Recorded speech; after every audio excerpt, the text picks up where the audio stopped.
t'aime. Jésus, je t'aime.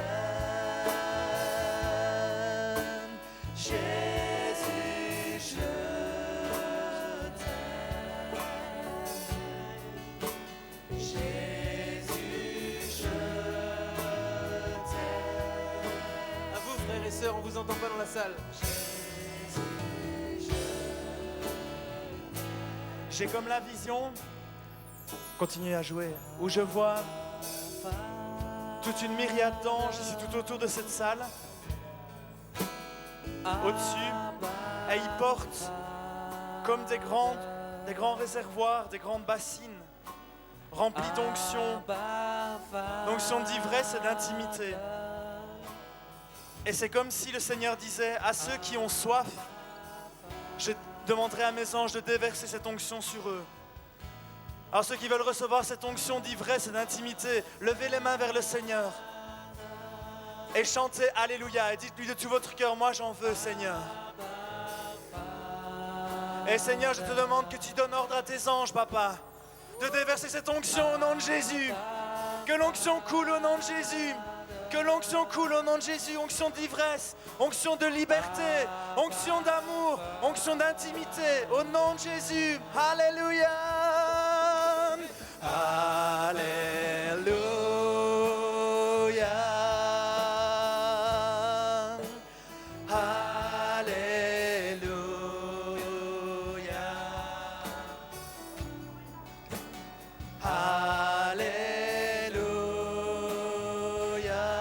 Certains, vous commencez à expérimenter l'ivresse du Saint-Esprit. Vous ne l'aviez jamais expérimenté auparavant. Et vous commencez à sentir une joie ineffable qui vous saisit. C'est le Saint-Esprit qui se répand. Il vous donne sa joie qui est sa force. La guérison coule. Regardez à Jésus. Regardez à Jésus. Regardez à Jésus. Alléluia. Alléluia.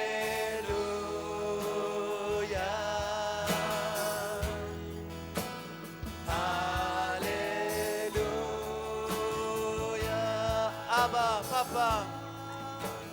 Abba, Papa. Cette miséricorde, je la chanterai tous les jours de ma vie.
Nous a raconté lorsqu'il était jeune novice chez les Dominicains, je crois que c'est ça, si je travaille un peu, ou c'était toi ou c'était un de tes frères, et voilà, c'était le tout début où il rencontrait le Christ, où il prenait conscience vraiment de qui était Jésus, qui était Dieu, et l'amour de Dieu.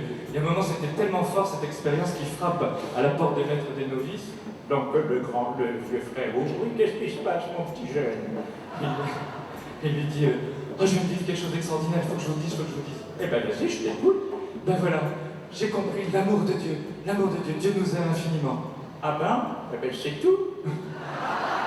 Alors quelquefois quand on chante comme ça, on peut être pris dans la mélodie, on est en train de dire quelque chose d'extraordinaire, la miséricorde de Dieu.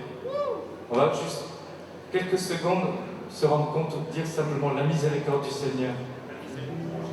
Et intérieurement, prenez conscience de cette longueur, de cette largeur, cette hauteur, cette profondeur de l'amour de Dieu. Comme ça nous a été très très bien dit par Vassoula hier, ça m'a vraiment touché, vraiment ça ouvrait vraiment au bord aux dimensions de la création. Amen.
Dans quelques mois extraordinaires, je vous invite vraiment dans ce grand rassemblement de penser aussi à ces milliers de jeunes qui vont affluer en Philippines avec la communauté de Thésée, qui est une communauté qui a été vraiment, comment on peut dire, prophétique pour la France et pour le monde. Et ayant pensé tous ces jeunes qui vont se mettre en marche, ça commence déjà aussi à se préparer. Emmanuel, toute leur équipe, et dit, ont vu ce que c'était un rassemblement pour 2000 personnes. Là-bas, il y aura sans doute 50 ou 80 000 personnes. Vous voyez un peu ce que ça donne. Voilà, il y aura sans doute un rassemblement aussi en Europe. Pensons à tous ces lieux qui nous ont précédés. Nous ne sommes pas une génération spontanée, mais il y a eu beaucoup de gens. Je pense à Thomas Robert, je pense à d'autres personnes qui ont préparé ces chemins d'unité. La miséricorde du Seigneur, la miséricorde du Seigneur, il n'y a pas de plus grand amour que son amour, que son amour. La miséricorde du Seigneur, la miséricorde du Seigneur, il n'y a pas de plus grand amour que son amour, que son amour.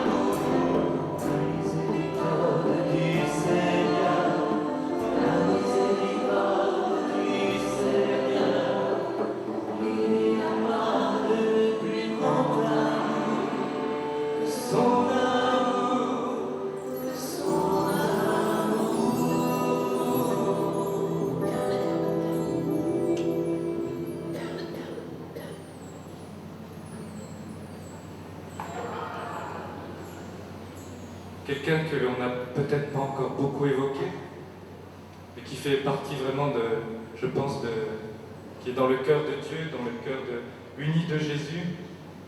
Je voudrais simplement vous rappeler, je ne vais pas lire en entier parce que vous le connaissez, c'est dans l'Épître aux Éphésiens chapitre 2, où il nous dit l'extraordinaire œuvre de Jésus sur la croix pour approcher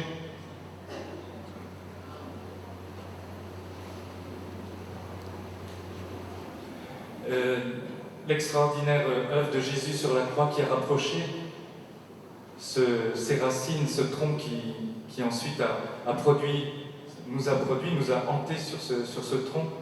Nous sommes les païens, nous sommes les gentils, nous sommes rentrés dans cette alliance, nous sommes rentrés dans les promesses que Dieu a fait à Abraham et à tout le peuple d'Israël. Je veux dire, là, c'est vraiment aussi le cœur de l'œuvre de l'unité de Jésus. Ça a déjà été fait, comme disait aussi notre sœur hier, l'Église est une déjà, l'Église mystique est une, mais voilà, il faut que les choses aussi, il y a le ici, le maintenant et aussi ce qui va venir. Nous pouvons vraiment aussi être en communion avec tous nos frères juifs et prier sans cesse pour qu'ils puissent reconnaître leur Messie. Comme il est dit dans la parole, Jésus est notre paix. Lui qui des deux, c'est-à-dire le peuple d'Israël et nous les païens, les nations, n'en a fait qu'un, il a renversé le mur de séparation, l'inimitié. Il a voulu créer en lui-même avec les deux un seul homme nouveau en établissant la paix et les réconcilier avec Dieu l'un et l'autre en un seul corps, par la croix, en détruisant par elle l'inimitié. Il est venu annoncer la paix à vous qui étiez loin, c'est-à-dire à nous, pour la plupart ici, et la paix à ceux qui étaient près. Et par lui, les uns et les autres, nous avons accès auprès du Père dans un même esprit. Vous avez été édifiés sur le fondement des apôtres, qui faisaient partie du peuple d'Israël, et des prophètes, tous juifs, Jésus-Christ lui-même étant la pierre angulaire. Et en lui, tout l'édifice, c'est-à-dire eux et nous, bien coordonnés, s'élève pour être un temple saint dans le Seigneur. Amen.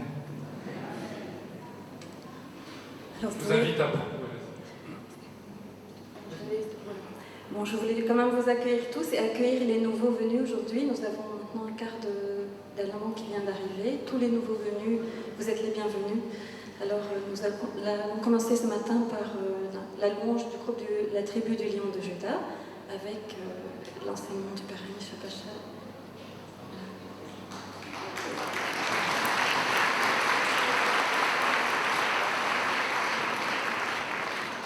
Et en communion avec eux, nous allons proclamer cette parole de l'Apocalypse qui rappelle, vous verrez bien. On va le redire ensemble. À celui qui nous aime. Merci Catherine. À celui qui nous aime. Ensemble. À celui qui nous aime. Qui nous a délivrés. De nos péchés par son sang. De nos péchés par son sang. Et qui a fait de nous un royaume. Des sacrificateurs pour Dieu son Père.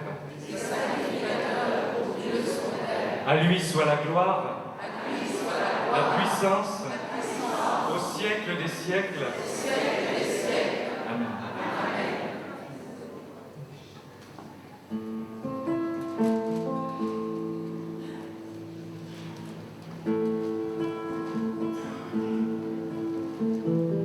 Numéro 15, le lieu de mon repos.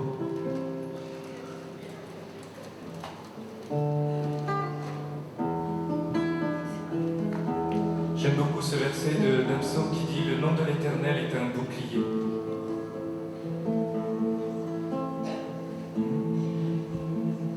Seigneur, révèle-nous comme tu t'es révélé siècle après siècle. Révèle-nous ton nom, que nous puissions nous y abriter, qu'il puisse être notre bouclier, que l'on puisse trouver dans Hachem, qu'on puisse trouver dans Adonai, dans Yeshua, dans toutes ces facettes de ton nom, le repos de nos âmes, de nos corps, de nos esprits. Car en toi est la source de la vie. De mon repos, c'est le nom du Seigneur.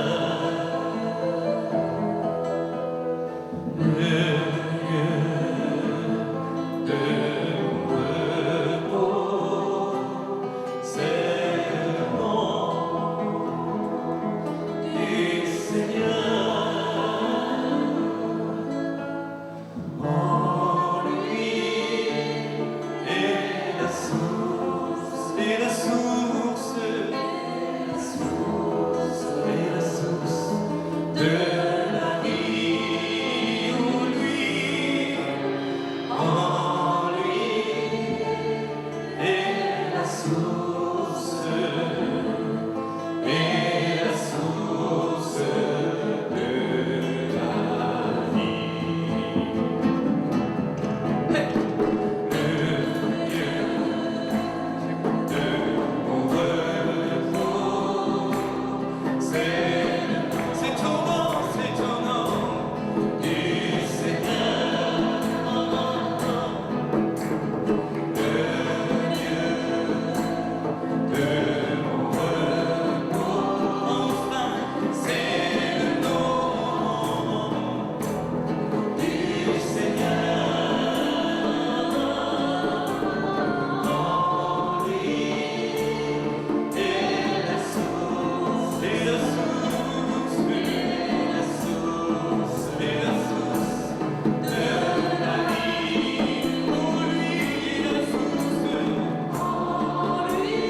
vraiment élevé d'une manière tout à fait prophétique avec vos mains, ces bannières que Dieu nous a données, naturelles.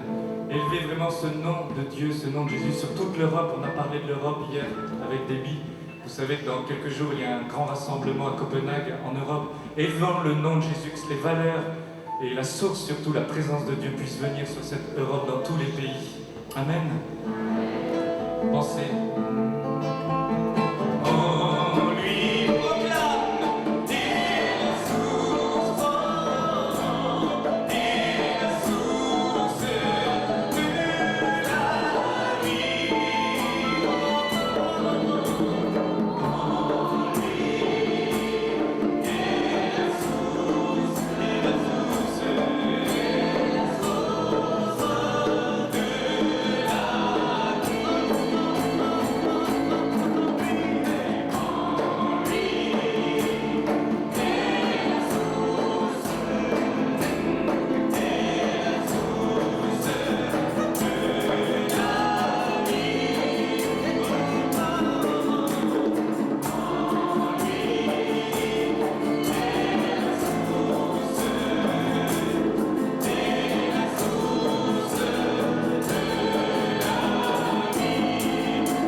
viens.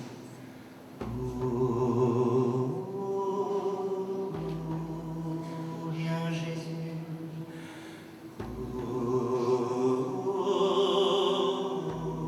Élevez vos voix doucement, appelez.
Viens des 80 Saint-Esprit.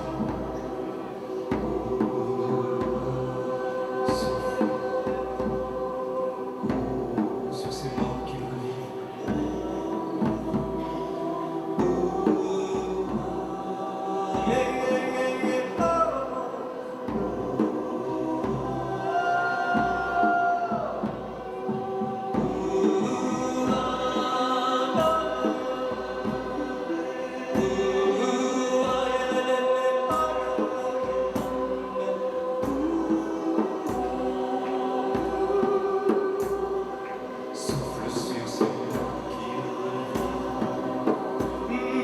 Souffle sur ces morts qui revivent. Souffle sur ces morts qui revivent.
Voilà, bonjour à tous.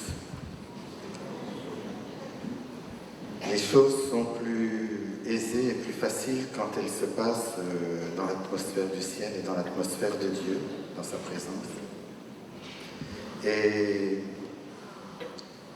je pense que vous serez plus disposés à m'entendre après avoir vécu ou en demeurant dans ce climat. On apprend plus de choses et on reçoit davantage et on est plus efficace et on est plus cool en toutes choses quand on demeure dans la présence de Dieu. Éplucher ses patates dans la présence de Dieu, c'est plus facile que de les éplucher sans sa présence. Et prêcher dans la présence de Dieu, eh bien ça arrange un peu, on a moins à vous gagner, moins à gagner l'attention et moins en se disant qu'est-ce qu'ils vont dire si jamais je suis sur un fil. Et on a moins d'intérêt à vous plaire puisque vous êtes déjà un peu capté par lui. À ceci, tous vous reconnaîtront pour mes disciples, à l'amour que vous aurez les uns pour les autres. C'est quand même très drôle qu'avant de mourir,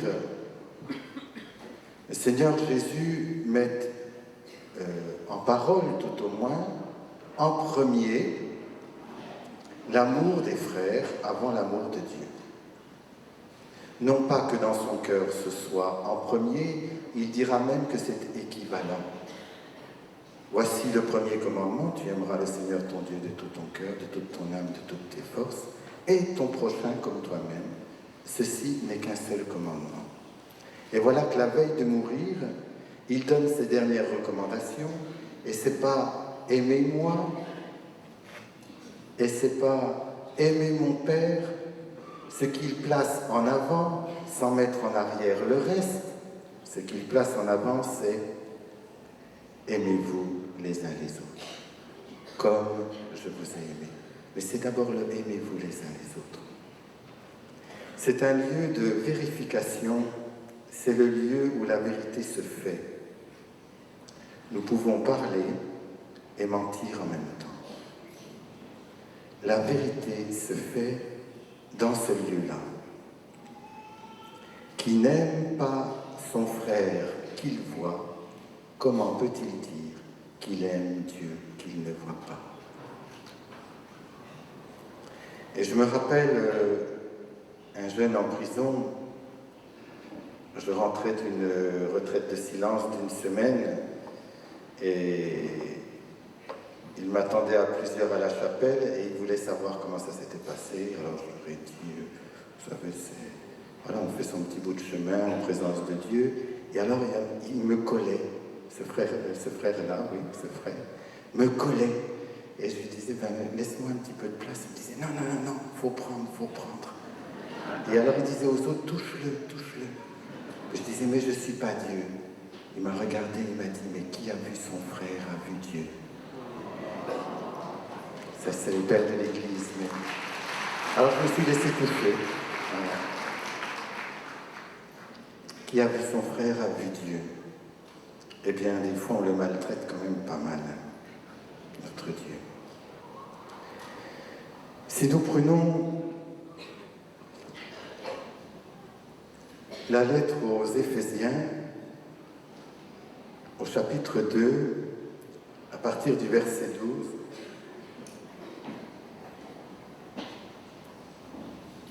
rappelez-vous qu'en ce temps-là, vous étiez sans Christ, exclus de la cité d'Israël. Vous étiez étrangers aux alliances de la promesse, n'ayant ni espérance, ni Dieu en ce monde. Or voici qu'à présent, dans le Christ Jésus, vous qui jadis étiez loin, vous êtes devenus proches, grâce au sang du Christ. Des deux, car c'est lui qui est notre Père, lui qui des deux n'a fait qu'un peuple, détruisant la barrière qui les séparait, supprimant en sa chair la haine.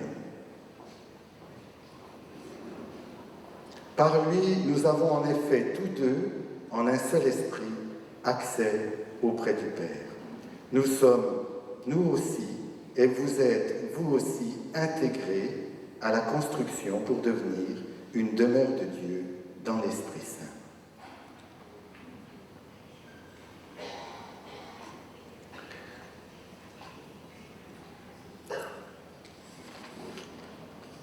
Ensemble, concitoyens du ciel, héritiers, ensemble des promesses, donc co-héritiers. Et vous savez, ce qu'un héritage fait en famille, ça fout le bordel. Tout le monde se veut héritier et plus héritier que l'autre, et quand on fait des parts, on se bagarre sur les parts. Et qui le font? Les enfants. Alors il y a des parents qui disent on va partager l'héritage avant, comme ça on aura moins d'ennuis, penses-tu? L'unité se fait autour du père et de la mère, mais une fois qu'ils ne sont plus là, eh bien, ça a vite fait de se diviser. Vite fait de se diviser sur le bien à partager. Héritiers ensemble des promesses. Et notre paix, notre unité, notre réconciliation, eh bien, c'est le Christ. Vous l'avez entendu, il a brisé en lui, il a tué en lui la haine et brisé le mur qui nous séparait de Dieu, mais qui nous séparait aussi les uns des autres. Si nous regardons au plus près dans nos églises ou dans nos groupes de prière ou de chrétiens qui se retrouvent, nous sommes déjà divisés là. Dans nos propres églises, nous sommes divisés. Dans nos propres paroisses, nous sommes divisés. Dans le propre groupe de catéchèse, nous sommes divisés. Déjà, j'allais dire, au fruit de tout cet arbre, les petits rameaux sont divisés et les feuilles entre elles se bagarrent. Comment que ça se fait? Eh bien parce que les branches sont divisées aussi. Il y a des grandes branches, là, on en a parlé de 3, mais on pourra en parler de 4, de 5, peut-être de choses qui sont mortes au cours des siècles. Voilà, des branches qui se rivalisent et qui se vantent de porter les meilleurs fruits. Venant du même arbre, elles arrivent quand même à rivaliser entre elles. Et pourquoi? Parce que les branches sont coupées du tronc. Et que le tronc, c'est l'Israël. Et qu'il n'y aura pas d'unité possible si nous ne retournons pas à Israël.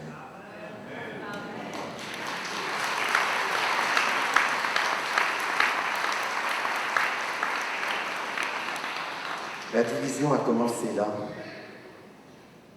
Et il nous faut retourner à Jésus, qui est le Christ, qui est le Messie d'Israël. Car Jésus dit lui-même, le salut vient des Juifs. Voilà. Et il nous faut rendre Jésus à Israël. Et il nous faut recevoir Jésus d'Israël. Et quand nous aimerons nos frères juifs, quand nous prierons avec eux, quand nous aimerons Dieu avec eux, quand nous entrerons dans, j'allais dire de façon plus engagée encore, dans cette réconciliation avec eux, eh bien nous allons commencer à voir que avec les branches ça va mieux, puis avec les rameaux ça va mieux. La fraternité. Alors je ne parle pas de la fraternité maçonnique, ni la fraternité humaine, ni mondiale, ni je ne sais pas quoi, ni républicaine. Je vous parle de la fraternité enseignée dans la parole de Dieu et exaltée par Jésus. Tellement exaltée qu'à la fin, il dira en partant, je monte vers mon Père et votre Père, vers mon Dieu et votre Dieu, va dire à mes frères. Va dire à mes frères. Le voilà, premier-né d'une multitude de frères. Le Christ se place comme notre frère. Notre frère aîné, mais notre frère. Et si nous lisons l'histoire de l'homme dans la Bible, ça ne marche pas bien. La fraternité ne marche pas bien depuis le début. On a affaire à des frères ennemis. C'est toujours très difficile, cette réconciliation. Elle arrive souvent sur le tard, avec beaucoup de tremblements, avec beaucoup d'arrangements.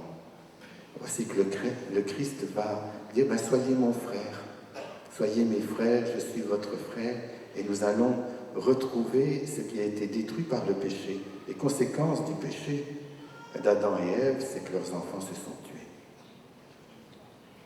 Voilà. Conséquence de la séparation d'avec Dieu, c'est que les fils se sont entretués. Et Caïn et Abel sont des frères ennemis, mais si vous continuez, Isaac et Ismaël, ce sont des frères ennemis aussi. Si vous continuez, Jacob et Ésaü, ce sont des frères ennemis. Et quand Jésus parle dans l'Évangile de la famille, il dit, un père avait 2 fils. Et ça se tape sur la gueule à la fin. Jamais bien, toujours une drôle de famille, jamais bien unie. Et cependant, c'est ce que veut notre Dieu. Qu'il soit un comme nous sommes un. Et pourquoi il y a des frères et pourquoi il y a des fils? C'est parce qu'il y a un Père. Et donc, peut-être que la source de notre unité, c'est de retourner ensemble au Père, au frère aîné. Plutôt qu'à regarder à l'héritage, est-ce qu'on a, est-ce qu'on n'a pas, est-ce que pourrait avoir l'autre, si tu me fais des échanges, bien sûr, on revenait à ce qu'on a déjà tous ensemble. La possibilité de prier notre Père, la possibilité de nous tenir en présence du Fils, la possibilité d'être habités ensemble du même Saint-Esprit. On nous dit dans le Talmud